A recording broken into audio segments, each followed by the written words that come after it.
Hi dear student, today we are going to learn the next topic of class 10 biology, excretion। आज हम लोग उत्सर्जन के बारे में जानेंगे। आज ये पहला वीडियो है आपका चैप्टर 4 क्लास 10 बायोलॉजी।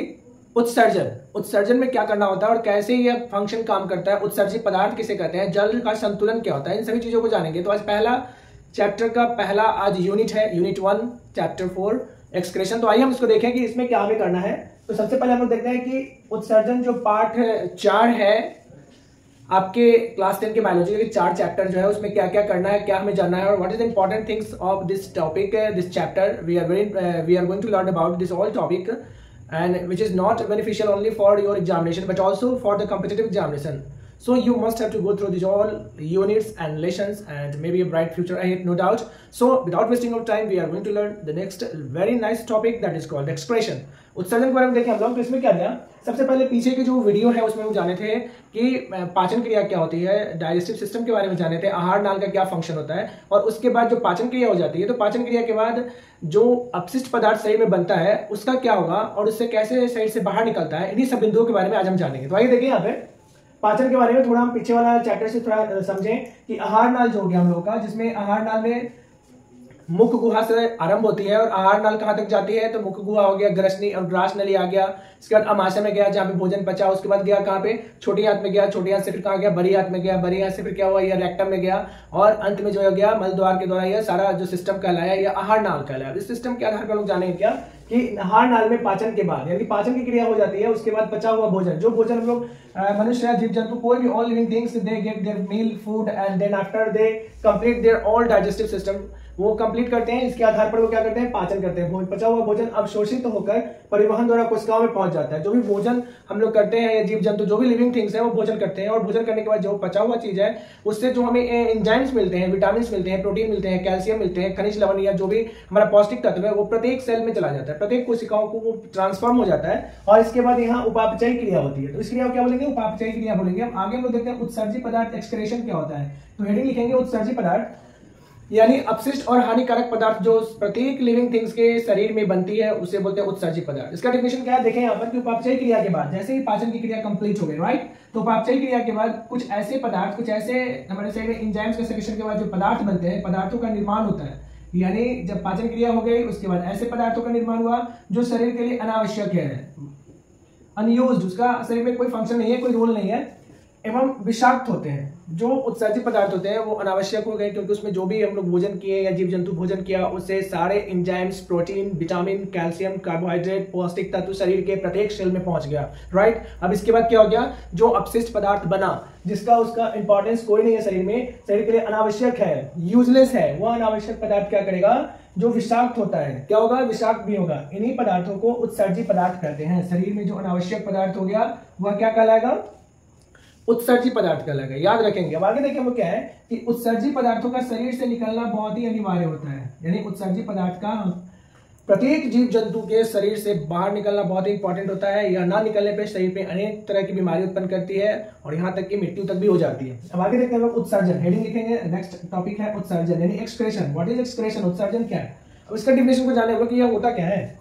तो जीवों के शरीर से, प्रत्येक लिविंग थिंग्स के शरीर से उपापचयी क्रिया के बाद, डाइजेशन, पाचन क्रिया के बाद, ओके, पाचन क्रिया होने के बाद जो भोजन पच जाता है इसके बाद क्या हो गया, उत्पन्न अपशिष्ट पदार्थ, जो वेस्ट मटेरियल बचेंगे ना, वेस्ट प्रोडक्ट जिसको बोलते हैं ना, शरीर में जो अपशिष्ट पदार्थ बनेगा, वेस्ट प्रोडक्ट बनेगा, उसको हम लोग क्या कहेंगे, उत्सर्जन, जिसका निष्कासन होगा उत्सर्जन कहलाता है। क्लियर है, बहुत ही आसान है, समझना है, चीजों को जानना है, सिस्टमेटिक आत्मसात करना है, मनन करना है, चिंतन करना है और ध्यान से इसको राइट डाउन करना है। ब्यूटीफुल हैंड राइटिंग में पूरे को गो थ्रू, आप नोट्स बनाए, राइट डाउन करें और चीजों को समझें, क्योंकि चीजें समझना बहुत ज्यादा आसान है और यह बहुत ही मजेदार है। प्रयास करना चाहिए हमें समझने का, थोड़ा सा हमें मेहनत करना चाहिए जिससे हम सभी चीजों को जान पाए और समझ पाए। और नथिंग इज इम्पॉसिबल, थोड़ा सा मेहनत करेंगे तो may be possible that you will get a bright future ahead. तो यहाँ पर क्या देखें, डिफिनेशन देखेंगे, जीवों के शरीर से, मतलब प्रत्येक जीव के शरीर से उपापचयी क्रिया के फलस्वरूप, मतलब पाचन क्रिया के बाद उत्पन्न अपशिष्ट पदार्थ, जो शरीर में अपशिष्ट पदार्थ बनता है जिसको वेस्ट प्रोडक्ट कहते हैं, का निष्कासन, उसका शरीर से बाहर निकलने की जो क्रिया होती है इसे उत्सर्जन करते हैं। ये डिफिनेशन बहुत इंपॉर्टेंट है, ये 2 मार्क्स का आता है आपका एग्जाम में, बोर्ड एग्जाम में 2 मार्क्स का ही देता है, तो इसको आप राइट डाउन कर लें। अब आगे देखें जल संतुलन, मतलब क्या हो गया, वाटर बैलेंस, पानी का जो ना, जल का संतुलन कैसे होता है, शरीर में पानी की क्या उपयोगिता है इसके बारे में जाने। तो जल जो है ना, शरीर में जल की संतुलित मात्रा का होना भी अनिवार्य है।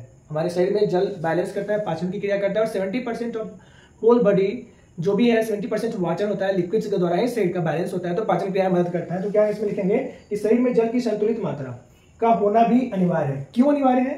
शरीर में जल की मात्रा का संतुलन जिस क्रिया के द्वारा होता है वह जल संतुलन ऑस्मोरेगुलेशन कहलाता है। क्या कहलाएगा? जल संतुलन। यानी जब पानी पीते हैं उससे बैलेंस होता है शरीर में, और वह क्रिया कहलाएगा ऑस्मोरेगुलेशन। सामान्यतः उत्सर्जन एवं जल संतुलन की क्रियाएं साथ साथ होती है। शरीर में जो पाचन होगा या फिर जल का जो संतुलन होगा, उत्सर्जी पदार्थ के द्वारा जो उत्सर्जन होगा, उसमें जल का बहुत बड़ा इंपॉर्टेंट होता है, इसलिए ये दोनों क्रियाएं क्या होंगी? साथ साथ चलेंगी। तो उम्मीद करते हैं यहाँ तक आप लोग इसको आराम से वीडियो को पॉज कर लें, और पॉज करके इसको आसानी से आप राइट डाउन कर लें। आपका चैप्टर 4 है बायोलॉजी क्लास 10। इसके बाद हम लोग फिर 11th का भी आएंगे, 12th का भी आएंगे, क्वेश्चन आंसर भी आएंगे, गो थ्रू सिस्टमेटिक आप देखते चले, कॉम्पिटिटिव बैच का भी आएगा। आप आराम से इन चीजों को राइट डाउन करें। तो यहाँ तक हो गया, आगे बढ़ते हम लोग देखें। यहाँ तक आप लोग जल्दी से इसको वीडियो पॉज कर ले और पॉज करके इसको राइट डाउन कर ले। ओके,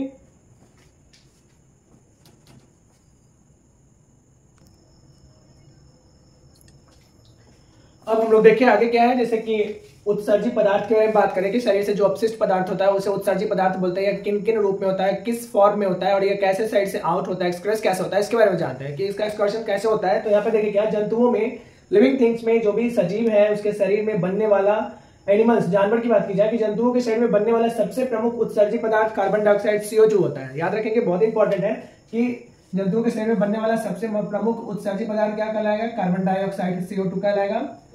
यह कार्बनिक अणुओं के विखंडन से उत्पन्न होता है। जब रेस्पिरेशन की क्रिया करते हैं तो O2 उसका क्या होता है? एडेनोसिन ट्राइफॉस्फेट के द्वारा ट्रांसफॉर्म होता है और यह बन जाता है विखंडन की क्रिया के द्वारा CO2 बनता है। तो मनुष्य में सबसे प्रमुख उत्सर्जी पदार्थ जो है वह कहलाएगा कार्बन डाइऑक्साइड। इसको याद रखेंगे, बहुत ही इंपॉर्टेंट है।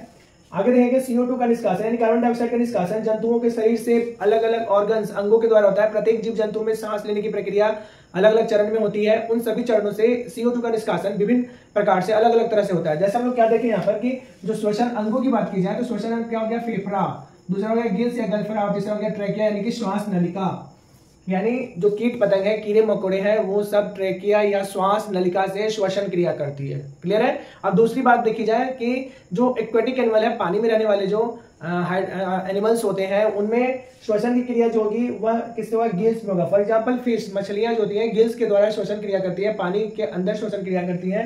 और जितने भी बोन्स वाले जानवर जो स्थलीय हो गए वह फेफड़ा के द्वारा श्वसन क्रिया करता है। तो यहाँ तक समझ में हम लोग यहाँ तक आ गया कि श्वसन के लिए उत्सर्जी पदार्थ क्या हो गया।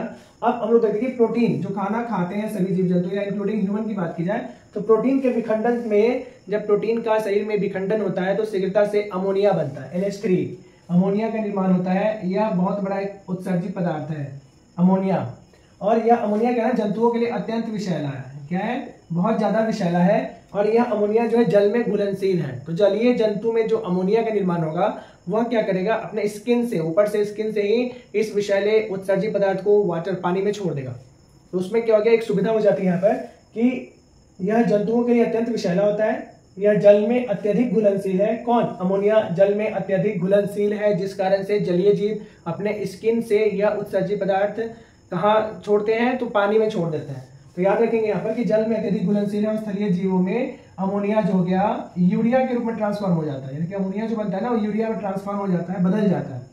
और फिर यूरिया में बदलने के बाद यह क्या होता है? यूरिक एसिड के रूप में शरीर से बाहर निकलता है, मूत्र के रूप में बाहर हो जाता है। अब यहाँ पे हम देखें कि यूरिक एसिड एक अलग बनता है किसमें? तो इसका निष्कासन रेप्टिलिया वर्ग में एवं एवीज पक्षी वर्ग में, यानी रेप्टिलिया और एवीज दो ग्रुप में, दो वर्गों के जंतुओं में यूरिक अम्ल शरीर से निष्कासन होता है। तो तीन चीज हम लोग यहाँ पे समझे। पहला तो हम लोग समझे क्या चीज? तो एक नंबर हम लोग जाने कि सभी जीव जंतु जो है श्वसन अंग अलग अलग क्रिया से करते हैं। कोई फेफड़ा के द्वारा श्वसन क्रिया करती है, तो कोई जीव जंतु है जो गलफड़ा गिल्स के द्वारा श्वसन क्रिया करती है, कोई है जो ट्रैकिया या श्वास नलिका के द्वारा श्वसन क्रिया करती है। और इसके बाद जो शरीर का उत्सर्जी पदार्थ है, जो प्रमुख रूप से मेन उत्सर्जी पदार्थ है, उसको बोलते हैं कार्बन डाइऑक्साइड। क्या बोलेंगे? Carbon dioxide CO2।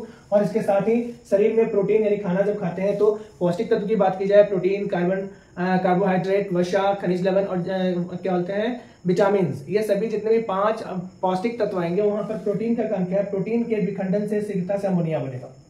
प्रोटीन जब विखंडन करेगा शरीर में टूटेगा तो अमोनिया बहुत जल्दी बनाएगा। और अमोनिया जब बनता है तो क्या हो गया? यह जंतुओं के लिए अत्यंत विषैला होता है क्योंकि यह क्या है? उत्सर्जी पदार्थ है।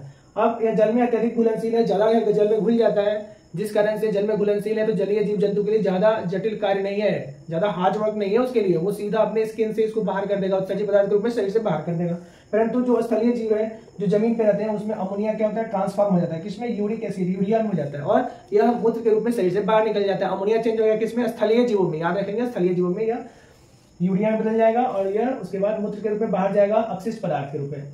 फिर अगला ये यूरिक अम्ल जो हो गया ना, इसका निष्कासन रेप्टिलिया, जो रेंग के चलने वाली रेप्टिलिया वर्ग जो है, जैसे कि गिलहरी हो गई या फिर ये क्या बोलते हैं छिपकली हो गया रेप्टिलिया वर्ग में, उन सभी जीव जंतुओं में क्या हो गया कि यूरिक अम्ल का निर्माण होता है, और इसके साथ ही एवीज मतलब पक्षी के रूप में भी यूरिक अम्ल का निष्कासन होता है और यूरिक अम्ल बनता है, शरीर से निष्कासन होता है। तो ये आपका दूसरा हो गया इंपॉर्टेंट। तीसरा हम देखते हैं जंतुओं में उत्सर्जन, जानवरों में जो उत्सर्जन होता है जंतुओं में, इसके लिए कौन सा फंक्शन मुख्य रूप से काम करता है। तो जटिल बहुकोशिकीय जंतुओं की बात की जाए, जैसे मल्टी सेलुलर ऑर्गेनिज्म, चाहे जो लिविंग थिंग्स हो गए, जैसे इंक्लूडिंग ह्यूमन ऑल्सो, तो मनुष्य में भी जितने भी बहुकोशिकीय जंतु हो गए, उसमें अपशिष्ट पदार्थ के उत्सर्जन के लिए विशेष रचनाएं पाई जाती है। शरीर में अलग अलग अंग होता है जहां से यह फिल्ट्रेशन होता है, अपशिष्ट पदार्थ कैरी होता है और शरीर से टाइम टू टाइम आउट होता है। तो सभी जटिल बहुकोशिकीय जंतुओं में विशेष अंग पाए जाते हैं जिससे उत्सर्जी पदार्थ शरीर से बाहर होता है, जिन्हें क्या कहता है, उत्सर्जी अंग कहते हैं। और यह उत्सर्जी अंग सभी जीव जंतुओं में पाया जाता है। जबकि निम्न श्रेणी की बात की जाए, वैसे जीव जंतु जो निम्न श्रेणी की है, एक कोशिकीय है या फिर बहुत अत्यंत सूक्ष्म है, वैसे जीव जंतुओं में उत्सर्जी अंग नहीं पाए जाते हैं, उनका तो कोई स्पेशल ऑर्गन होता ही नहीं है। तो ऐसे जीव जो होंगे शरीर की सतह से, अपने शरीर के लेयर से विसरण क्रिया के द्वारा, किस क्रिया से, विसरण क्रिया के द्वारा उत्सर्जन क्रिया करती है, विसरण के द्वारा उत्सर्जन करती है, जैसे कि अमीबा।